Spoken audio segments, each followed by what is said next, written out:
오늘부터 우리는 사도행전을 통해서 우리에게 주신 하나님 말씀을 나누려고 합니다. 자, 오늘은 그 첫 번째 시간으로 내 증인이 되리라 라는 제목으로 은혜 받기를 원합니다. 자, 특별히 오늘은 6월 첫째 주일입니다.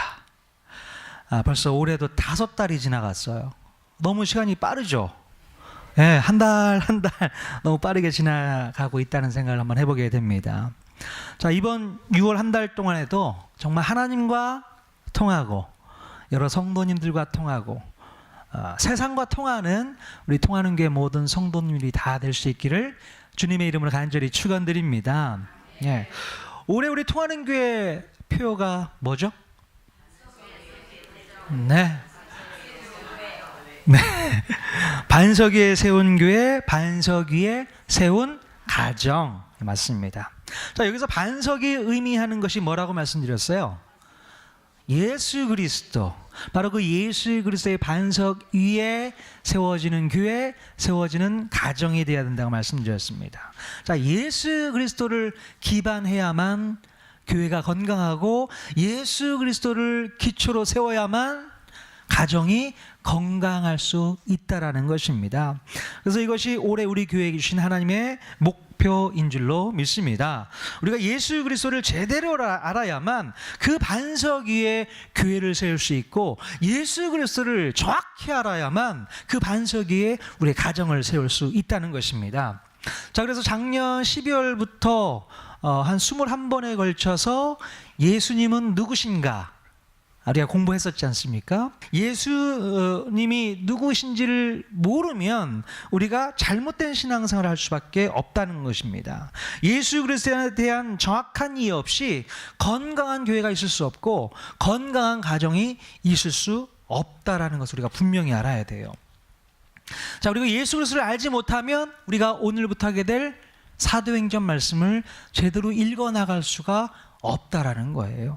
자, 예수님의 제자들은 왜 자기 목숨까지 내놓으면서 예수님의 증인이 되려고 했었을까?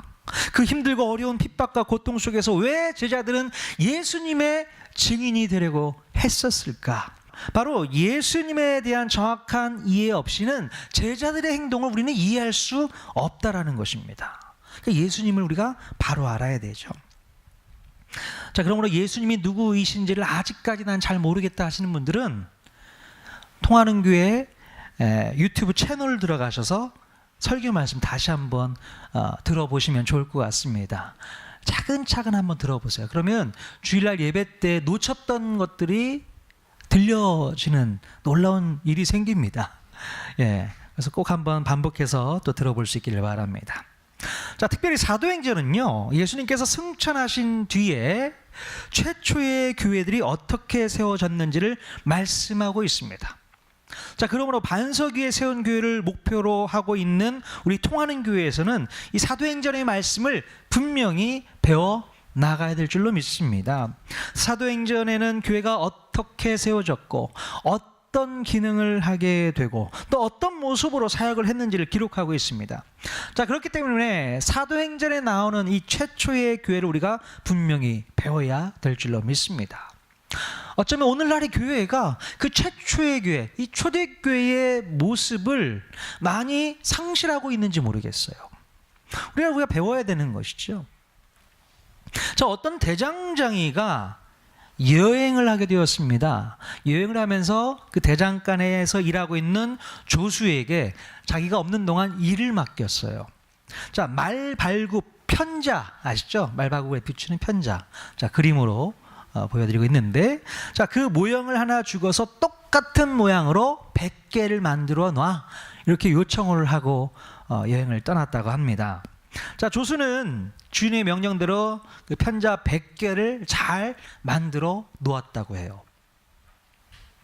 자, 그런데 주인이 여행을 마치고 돌아와 보니까 이 만들라는 말발굽의 모양이 아니라 아주 엉뚱한 모양의 편자를 만들어 놓았다는 것입니다. 도대체 무슨 일이 있었기 때문에 그랬을까요? 왜 그랬을까요? 자, 이 조수가요, 주인이 주고 간 첫 번째 그 모형대로 말고 편자를 만들었어요. 자, 근데 두 번째 편자는 내가 만든 그 편자를 본따서 또 만들고, 또 그 다음번에는 그 다음 편자를 본따서 만들고, 그렇게 해서 100개의 편자를 만들고 나니 맨 처음 것과 맨 마지막의 것은 정말 엉뚱하게 달라 있었다는 것입니다. 자, 우리의 교회의 모습이 바로 그럴 수 있다는 것입니다. 우리 앞에 교회, 그 전 교회, 그 전 교회, 그것을 본받고 배우다 보니까 원래 초대교회의 그 신앙의 그 이상적인 모습들을 우리가 따라가지 못하고 상실해버리는 안타까운 일들을 보게 된다는 것입니다. 그래서 우리가 사도행전으로 돌아가야 되는 것이죠. 사도행전으로 돌아가서 최초의 교회 어떤 모습이었는지 우리가 분명히 깨닫고 본받아야 될 줄로 믿습니다.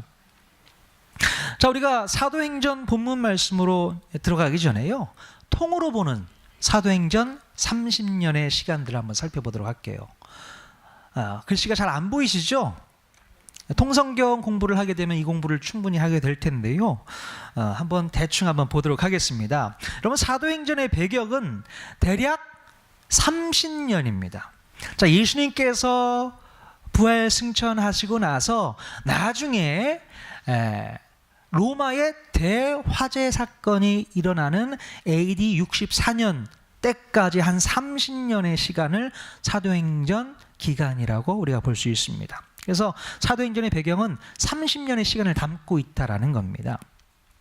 자, 그러면 이 사도행전 30년의 분위기는 어떤 분위기일까요? 성경마다 그 분위기가 다 달리 있습니다. 하지만 사도행전 30년의 분위기는 어떤 분위기일까?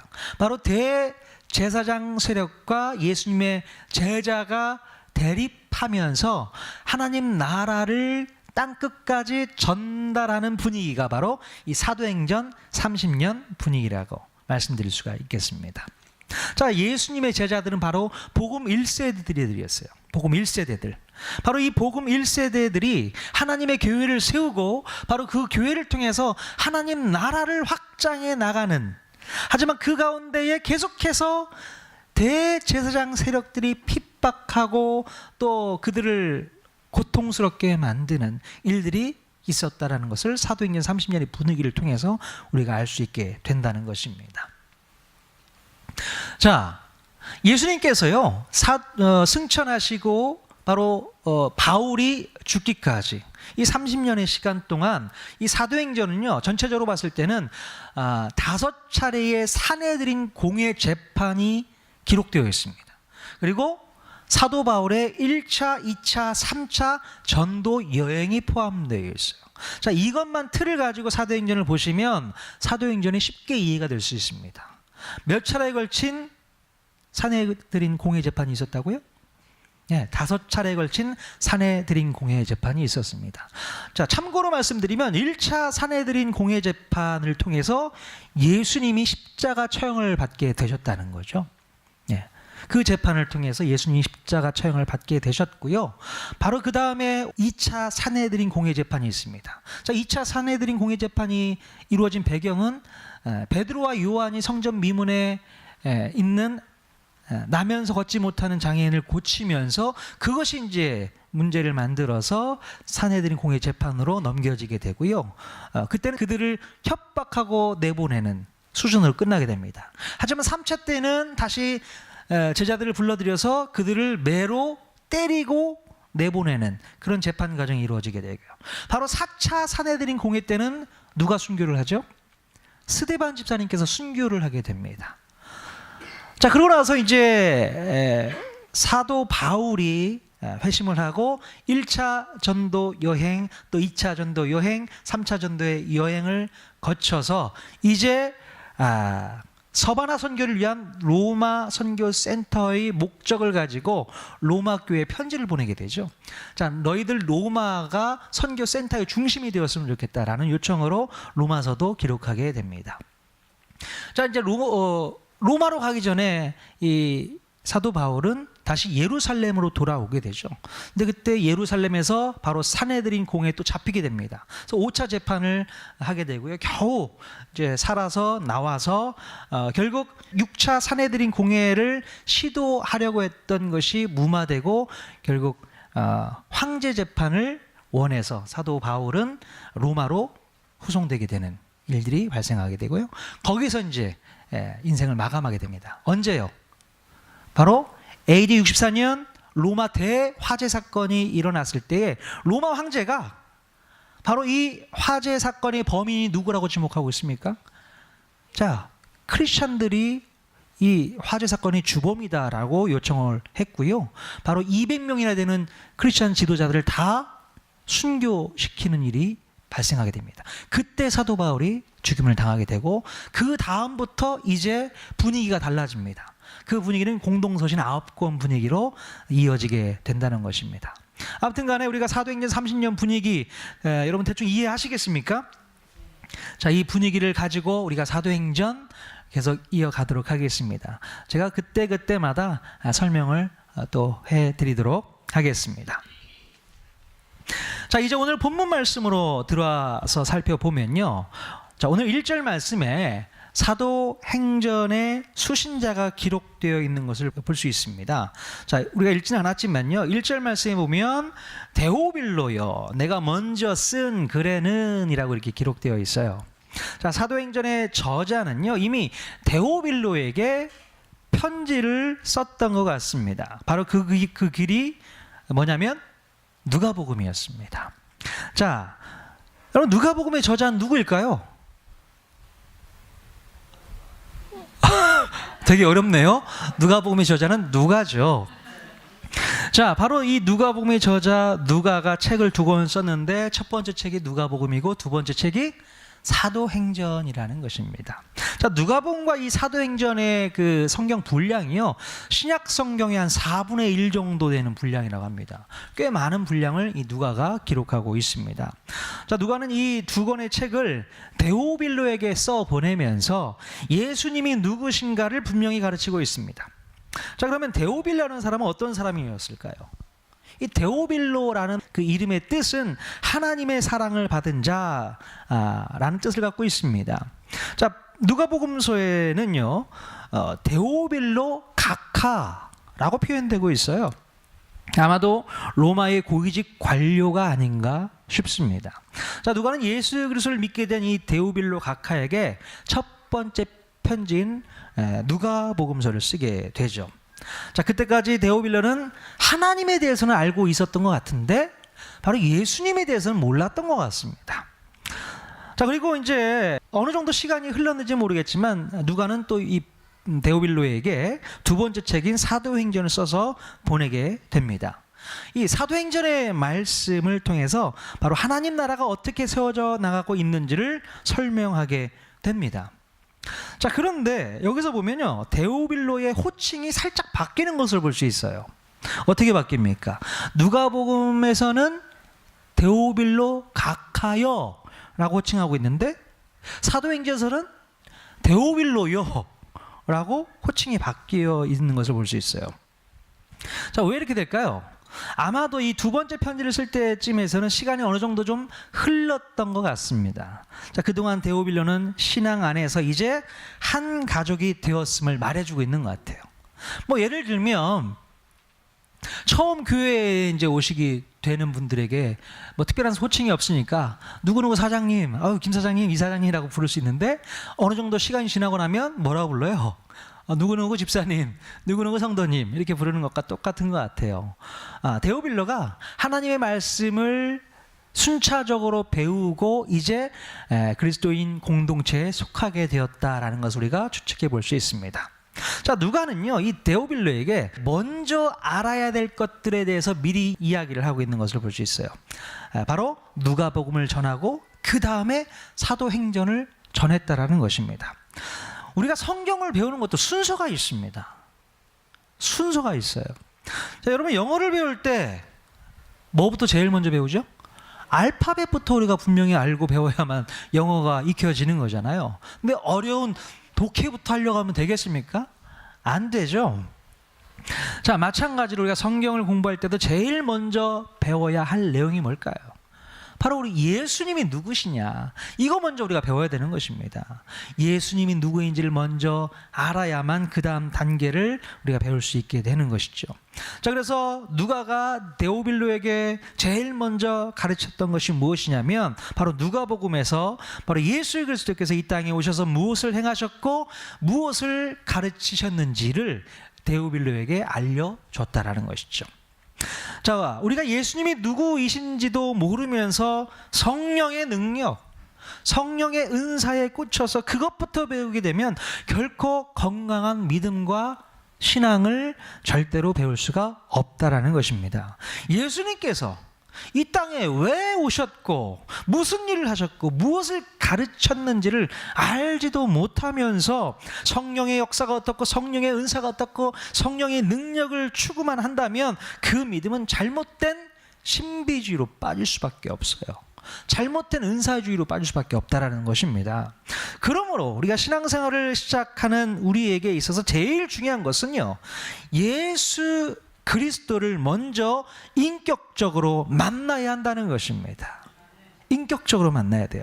예수님을 만나서 그분이 나에게 어떤 존재이신지, 나는 그분을 대할 때 어떻게 대해야 되는지를 먼저 배워야 한다는 것입니다. 예수 그리스도께서 지셨던 그 십자가는 나에게 어떤 의미가 있는지, 그 십자가를 통해서 나는 무엇을 얻게 되는지 그 사실을 우리는 명확히 알 수 있어야 된다는 것입니다. 그럼 우리가 진정으로 예수님을 만나야만 건강한 신앙생활을 할 수 있어요. 그런데 예수 없이 신앙생활을 하시는 분들이 종종 있는 것 같아요. 예수님을 만나지도 못한 채 교회를 다니면서 그리스도인 코스프레 하시는 분들도 꽤 있습니다.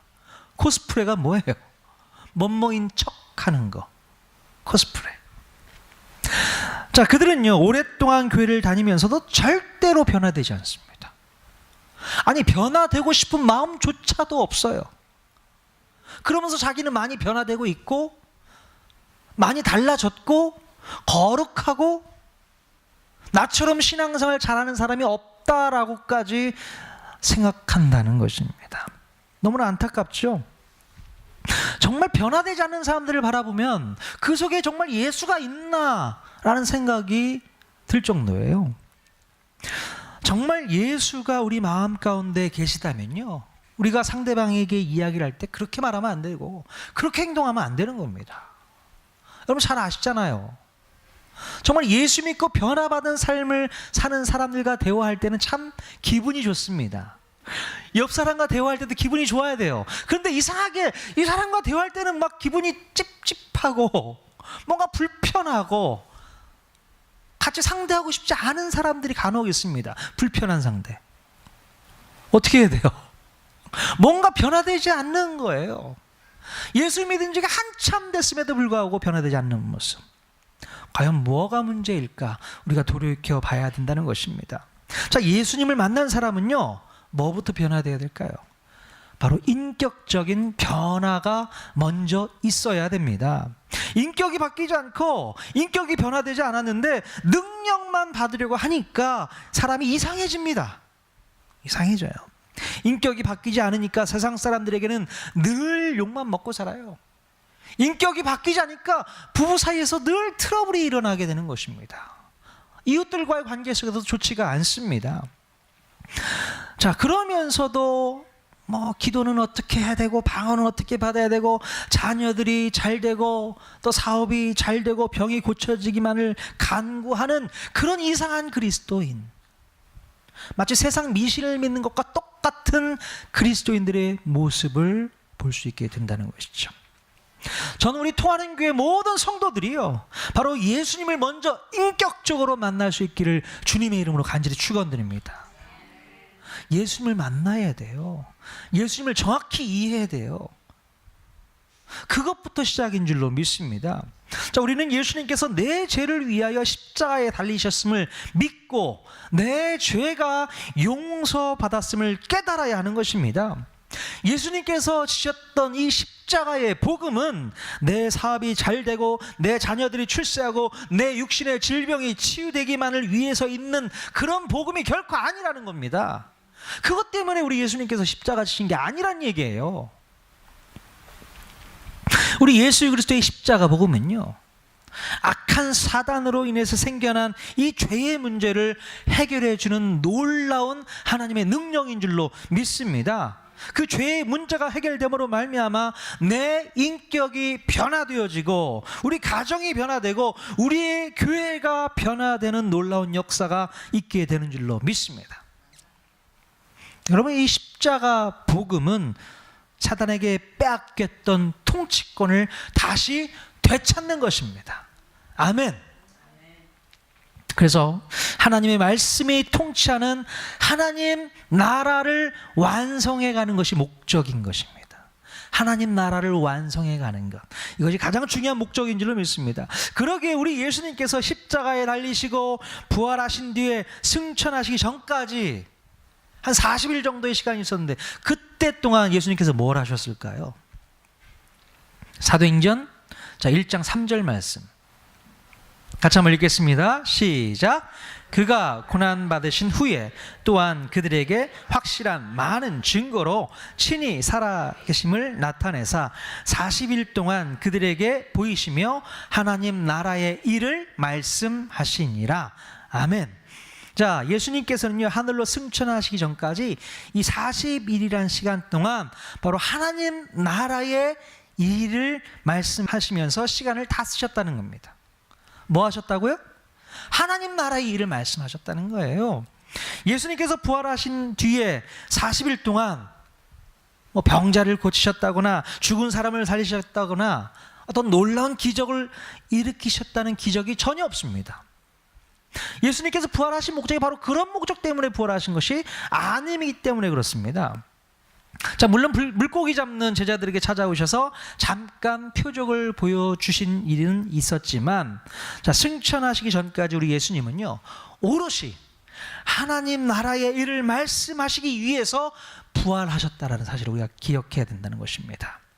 마치 구약 시대의 모세가 모압 평지에서 자기에게 남겨진 2달이라는 시간을 다 쓰면서 이스라엘 백성들에게 제사장 나라가 어떤 것인지를 다시금 복습해 주는 시간을 갖게 되잖아요. 자, 그것과 마찬가지로 우리 예수님께서는 이제 남겨진 40일 동안 제자들에게 나타나셔서 하나님 나라가 어떤 나라인지를 다시금 복습해 주는 그런 설명을 해 주셨다는 것입니다. 자, 그래서 이스라엘 백성들은요, 가나안 땅으로 입성해서 가나안 정복 시대를 열게 되고요, 바로 예수님의 제자들은 사도행전 30년에 열리는 제자 시대를 이제 펼쳐 나가게 되는 것입니다. 자, 그런데 오늘 읽은 본문에서 보면 제자들이 예수님께 어떤 질문을 하게 되는데 아주 엉뚱한 질문을 하게 되는 것을 볼 수 있어요. 자, 6절 말씀 같이 읽겠습니다. 시작. 그들이 모였을 때에 예수께 여쭈어 이르되 주께서 이스라엘 나라를 회복하심이 이때니까 하니. 네. 예수님의 제자들이 예수님과 함께 모였을 때에 예수님께 한 가지 질문을 던지게 되는데요, 그 질문에서 보면 제자들은 여전히 하나님 나라의 관심보다는 이스라엘의 회복에 더 많은 관심이 있었던 것을 우리가 볼 수 있게 돼요. 제자들이 이런 질문을 하는 의도 가운데는 자기들의 의의가 포함되어 있음을 알 수 있습니다. 자, 이 질문은 마치 어떤 것과 똑같으면 선생님 우리 언제 시험 봐요? 이렇게 말하는 재수없는 학생들이 가끔 있잖아요. 선생님 언제 시험 봐요? 이렇게 말하는 학생들은 뭐가 자신이 있다는 거예요? 언제 시험 봐도 나는 잘 볼 수 있는 자신이 있기 때문에.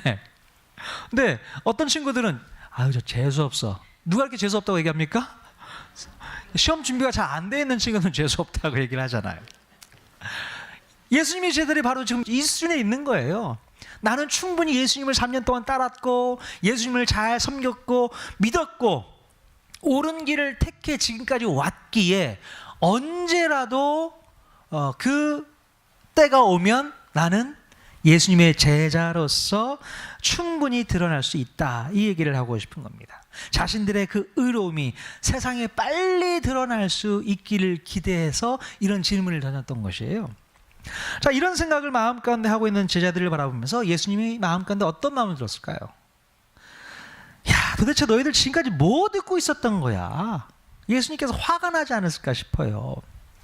지금까지 하나님 나라의 일에 대해서 계속해서 설명해주고 가르쳐 줬더니 기껏 하는 질문이 언제쯤 이스라엘 나라의 정치적 해방이 있냐고 제자들이 묻고 있는 거예요.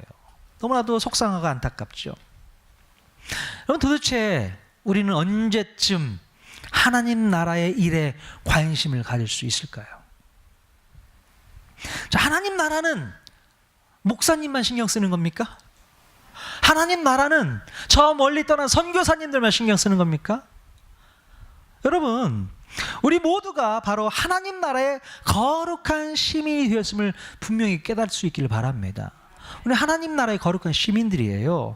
하나님 나라의 시민으로서 그 나라에 걸맞는 생각과 행동과 가치관을 가지고 살아야 한다는 것입니다. 자, 그런데 여전히 우리의 관심은 이 땅에서 어떻게 복받는가, 이런 거에 관심이 있다는 겁니다. 언제 우리 가정은 물질로부터 해방될 수 있을까? 언제 나의 육신은 질병과 장애로부터 자유로울 수 있을까? 언제 우리 자식은 좋은 직장에 취업하고 좋은 배우자 만나서 결혼할 수 있을까? 언제 우리는 남들처럼 떵떵거리며 아무 걱정 없이 행복하게 살 수 있을까? 우리 머릿속에는 온통 이런 것들밖에 생각하지 않는 거예요. 하나님 나라요? 없습니다. 생각조차도 하지 않는다는 거죠. 자, 하나님 나라의 일은 지금 발등에 불이 떨어져 있는데 내가 할 일은 아니라고 생각합니다. 그건 내 몫이 아니라는 거예요. 이렇게 바쁘고 돈도 없고 몸도 아프고 정신도 없는데 어떻게 하나님 나라를 신경 쓸 수 있나? 일단 나부터 살고 봐야지, 그 생각을 한다는 것이에요. 여러분, 하나님 나라의 일을 생각하지 못하도록 만드는 게 누구인지 아십니까? 사탄이에요. 사탄은요, 우리로 하여금 하나님 나라의 일은 전혀 관심 갖지 않도록 막아버린다는 겁니다. 신경 쓰지 못하게 하는 거예요. 하나님 나라가 더 이상 확장되지 못하도록 사단이 막고 있는다는 것입니다. 그럼 구약시대에 모세가 애굽왕 바로에게 가서 뭐라고 얘기합니까? 내 백성을 보내라, 이렇게 선포하잖아요. 자, 그랬더니 바로가 히브리 백성들에게 더 큰 고통을 안겨주게 됩니다. 자, 매일 만들어서 바쳐야 되는 벽돌의 숫자를 줄이지 않은 채 벽돌을 만들 때 쓸 짚을 주지 않았다는 거예요. 자, 그러면 어떻게 될까요? 지푸라기를 주지 않으면 직접 찾아다니면서 짚을 구해서 벽돌을 구해내야 되는 겁니다. 얼마나 힘들고 얼마나 어렵겠습니까? 자, 그래서 히브리 백성들은 모세에게 오히려 화를 내는 거예요. 모세, 당신 때문에 내가 이렇게 힘들고 어렵다. 이스라엘 백성들, 히브리 백성들이 그렇게 불평, 불만을 꺼내게 됩니다. 자, 지금 우리에게는요, 애굽을 탈출해서 새로운 나라를 세우는 것이 중요한 것이 아니라 지금 당장 지푸라기가 없어서 벽돌을 만들기가 너무 힘들어서 불평, 불만하고 있는 히브리 백성들을 보게 된다는 것입니다. 그러니 지금 이 급한 문제부터 처리해야 한다고 말하면서 새로운 나라 만들기에는 별로 관심을 두려워하지 않았다는 것이죠. 예나 지금이나 사단은요, 똑같은 방식으로 우리를 자유하지 못하도록 막고 있다라는 사실입니다. 자, 우리의 관심을 하나님 나라가 아닌 다른 곳에 두도록 하기 위해서 여전히 우리에게 있어야 될 지푸라기를 뺏어가 버려요. 그거 살짝 뺏어버리면요, 우리는요 정신을 못 차립니다. 그거 하나 뺏어간다고 정신을 못 차려요. 그래서 우리는 그것 때문에 두려워하고 걱정하고 염려하기도 하고 괴로워합니다. 그런 큰 염려거리를 앞에 두고 무슨 하나님 나라를 우리가 말할 수 있겠어요? 내 코가 석잔데, 이런 생각을 하게 되는 거죠. 사단이 노리는 게 뭔지 아시죠? 바로 그 지푸라기입니다. 바로가 히브리 백성들에게 빼앗았던 그 지푸라기, 사단이 써먹고 있는 겁니다. 하나님 나라를 신경 쓰지도 못하고 생각하지도 못할 정도로 우리에게 그 지푸라기. 여러분에게 있어서 그 지푸라기는 어떤 걸까요? 여러분의 건강이 지푸라기일 수 있습니다. 여러분의 물질이 지푸라기일 수 있습니다. 여러분의 자식들이 지푸라기일 수 있습니다. 그 지푸라기 한번 뺏어가 버리면 정신 못 차리잖아요, 우리는. 그러니까 예배가 됩니까? 기도가 됩니까? 말씀이 읽어지나요? 그게 어렵잖아요. 사단이 그걸 노리고 있다는 것을 우리가 알아야 한다는 것입니다. 자, 그래서 우리가 하찮은 지푸라기 때문에 하나님 나라 일을 벌인 일은 없어야 된다는 거예요. 결코 그것 때문에 하나님 나라를 놔버리는 그런 일은 해서는 안 된다는 것입니다. 자, 그러면요, 제자들이 이 질문에 대해서 예수님은 뭐라고 대답해 주셨는가? 자, 7절 말씀 보겠습니다. 같이 읽겠습니다. 시작. 때와 시기는 아버지께서 자기의 권한에 두셨으니 너희가 알 바 아니요. 네. 자, 이스라엘 나라가 정치적으로 해방이 되는 것이 지금 문제가 아니라는 말씀이에요. 너희들이 지금 걱정하고 염려하고 근심하고 있는 그 모든 일들에 대한 해방은 하나님의 주권에 달려 있으니 그것 때문에 관심 갖지 말라는 말씀입니다. 지금 너희들이 신경 쓰고 관심 가져야 할 것은 따로 있다고 말씀하고 있는 것이죠. 바로 이스라엘 나라의 해방이 아닌 하나님 나라의 확장에 대한 관심을 너희들이 지금 가져야 된다 말씀하고 있습니다. 그래서 너희는 먼저 그의 나라와 그의 의를 구하라라고 말씀하고 있는 거예요. 그러면 이 모든 것을 너희에게 다 주실 것이다 말씀하고 있잖아요. 우리는 그거 언제 주실 겁니까? 나에게 필요한 거 언제 회복시켜 주실 건가요? 그거에만 관심이 있는 거예요. 그러나 우리 주님이 말씀하시는 것은 그것에 신경 쓰지 마, 그거 관심 갖지 마. 너희들이 신경 써야 될 것은 바로 하나님 나라야. 하나님 나라만을 위해서 살아야 돼. 그 얘기를 하고 있는 것입니다. 자, 그래서 우리 예수님께서는 그 일을 이루시기 위해서 일단 예루살렘을 떠나지 말고 기다리라 말씀하고 있습니다. 그래서 8절에서 아주 중요한 말씀을 해주고 계십니다. 8절 말씀 같이 읽겠습니다. 시작. 오직 성령이 너희에게 임하시면 너희가 권능을 받고 예루살렘과 온 유대와 사마리아와 땅끝까지 이르러 내 증인이 되리라 하시니라. 아멘. 자, 앞에 보면 오직이라는 단어가 있는데요, 헬라어 성경을 번역할 때 좀 잘못 번역한 부분입니다. 보통 오직이라는 번역을 어떻게 해야 되냐면 그러나라고 번역을 해야 맞습니다. 다른 성경 번역에 보면 그러나라고 번역되어 있는 성경이 많이 있어요. 자, 그렇게 해서 다시 한번 읽어보겠습니다. 시작. 그러나 성령이 너희에게 임하시면 너희가 권능을 받고 예루살렘과 온 유대와 사마리아와 땅끝까지 이르러 내 증인이 되리라. 아멘. 예. 자, 즉 이스라엘 나라의 해방이 언제인지에 대해서는 너희들 잊어버려라. 잊어버려도 좋아. 그러나 너에게 성령이 임하시게 되면 너희가 권능을 받아서 내 증인이 될 것이라고 말씀하고 있는 것입니다. 자, 예수님이 증인이 되기 위해서 꼭 필요한 것이 뭐라고 말씀하고 있어요? 바로 성령님의 권능이 우리에게 필요하다는 것입니다. 자, 그렇다면 성령의 권능, 이 듀나미스, 이것이 왜 우리에게 필요할까요? 성령의 권능이 왜 우리에게 필요하겠습니까? 자, 우리에게 성령의 권능이 있으면 귀신을 내쫓고 병든 자가 낫고 방언을 말하고 죽은 자를 살리도록 하기 위해서 우리에게 권능이 필요하다고 말씀하는 것입니까? 그렇지 않다는 거예요. 예수님께서는 우리에게 성령을 주시는 이유에 대해서 미리 말씀해 주셨습니다. 자, 요한복음에 말씀해 보면 우리 예수님께서 성령이신 이유를 분명히 말씀해 주고 있어요.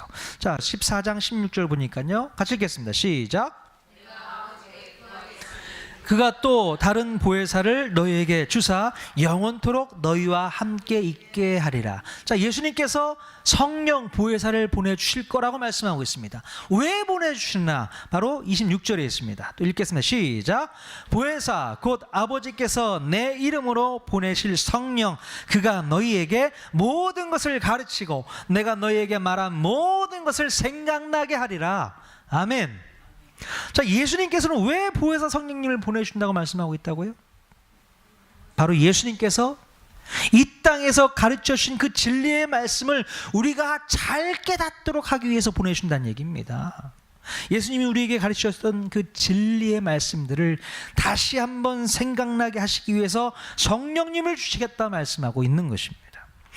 자, 그러므로 성령의 능력, 성령의 이 권능은 예수 그리스도의 가르침을 잘 이해하는 것이라고 우리가 생각해 볼 수 있다는 것이죠. 예수님 말씀을 잘 이해하고 깨달아서 그 어떤 환난과 핍박에도 불구하고 하나님 나라를 증거하며 살아가는 증인이 되는 것, 바로 이것이 성령의 권능인 줄로 믿습니다. 여러분, 성령님께서는요, 바로 우리가 예수님의 증인으로 살아가도록 도우시겠다라는 것입니다. 예수님께서 우리에게 주신 모든 말씀들을 이해하고 깨달아지고 또 삶에 적용하도록 하기 위해서 우리를 또 온전히 변화시켜서 내 주변 식구들부터 영향력을 끼치는 삶을 살도록 돕겠다는 겁니다. 자, 이것이 바로 성령의 권능이고 성령의 능력인 줄로 믿습니다. 자, 우리 예수님께서는 바로 이 방법으로 세상을 변화시켜 나가겠다고 말씀하고 있는 것이죠. 하나님 말씀이 통치하는 하나님 나라를 이제 예루살렘부터 만들어 나가자는 것입니다. 예루살렘, 온 유대, 사마리아와 땅 끝까지. 자, 이렇게 가까운 곳부터 먼 곳에 이르기까지 하나님 나라를 확장해서 바로 내가 예수님의 증인된 삶을 분명히 살아야 한다는 것입니다. 자, 그러면 여러분에게 있어서 예루살렘은 어디일까요? 가장 가까운 예루살렘 어디일까요? 바로 여러분의 가정이죠. 여러분의 가정입니다. 자, 여러분의 가정을 통해서 바로 예수님의 증인된 삶이 사라져야 된다는 것입니다. 네. 자, 그래서 우리는 5월 한 달 동안 가정에서 증인된 삶이 어떤 삶인지를 함께 나누었습니다. 부모가 자녀에게, 자녀가 부모에게, 또 남편이 아내에게, 아내가 남편에게 어떻게 대해야 되는가, 바로 예수님의 증인된 모습으로 다가가야 한다고 말씀을 드렸습니다. 여러분, 바로 우리 안에 계신 성령님을 통해서 예수님의 말씀을 깨닫고 그 말씀에 순종함으로 말미암아 우리의 예루살렘 가정에서 먼저 보여줘야 한다는 것입니다. 아직 주님을 알지 못하는 남편과 아내, 또 부모와 자식이 있다면 우리가 하나님 말씀에 순종함으로 말미암아 증인된 삶을 살아내서 그들을 변화시켜 내야 한다는 것이죠. 그러면 내 속에서 성령의 권능이 넘쳐나게 되고 우리의 가정을 넘어서서 이제 내 이웃들에게 복음을 전하게 되고 또 주님을 알지 못하는 미전도 종족들까지도 나아갈 수 있게 된다는 것을 말씀하고 있는 것이에요. 여러분, 성령의 능력, 성령의 권능 받고 싶으신가요? 이미 우리에게 권능이 주어졌습니다. 성령님이 내 안에 계시기에 이제 하나님께서 주시는 말씀을 온전히 깨닫고 그 말씀에 순종하는 삶을 보여줘야 되는 겁니다. 그 순종하는 삶을 통해서 우리는 증인이 될 수 있는 것입니다. 저 사람이 저렇게 바뀌었네, 저 사람이 저렇게 회복이 되었네, 이게 바로 증인된 삶의 모습 아니겠어요? 그 모습을 우리 가족들에게 보여주셔야 되고 여러분 친구들에게 보여주셔야 되고 직장 동료들에게 보여줘야 되는 겁니다. 그것이 바로 성령의 권능, 성령의 능력인 줄로 믿습니다. 그런 삶을 살면서 우리가 예수의 증인, 바로 예수의 증인으로 살아가야 될 줄로 믿습니다. 아멘. 예수님의 증인 다 되어 주실 거죠. 그것을 위해서 우리 예수님께서 이 땅에 오셨고 죽으셨고 또 부활하셨고 하늘로 오르시기까지 하나님 나라를 계속 가르치셨다는 거예요. 자, 어떤 나라가 펼쳐지게 될지 이제 다음 주부터 계속 이어나가도록 하겠습니다. 한 주간 동안도 예수 그리스도의 증인된 삶을 사시기에 부족함이 없는 저와 여러분 모두가 다 되시기를 주님의 이름으로 간절히 축원드립니다.